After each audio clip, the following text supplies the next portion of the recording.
Imagine you're fast asleep in your home when suddenly the front door explodes open. Armed FBI agents storm inside, flashbang grenades go off, guns are pointed at you and your children. Terrified, you hide in a closet until agents drag you out and slap you in handcuffs. Then, whoops, they realize they got the wrong house. That's exactly what happened to a Georgia family in 2015. The FBI was supposed to raid a house 500 feet away, but burst into the wrong home instead. After the shock, the family did what anyone would do. They sued. Seems reasonable, right?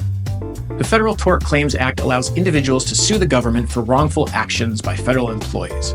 But the courts dismissed their case. Why?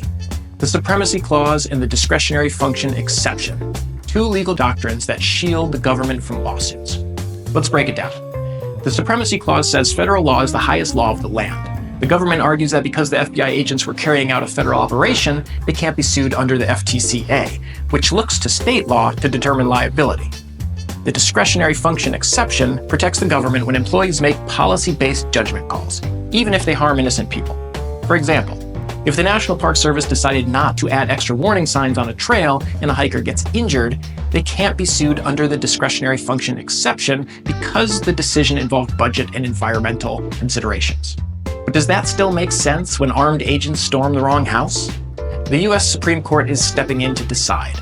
A ruling for the family could make it easier for victims to sue after wrongful law enforcement actions. A ruling for the government would reinforce broad immunity, leaving victims with no recourse. What do you think? Should innocent families be able to hold the government accountable for botched raids?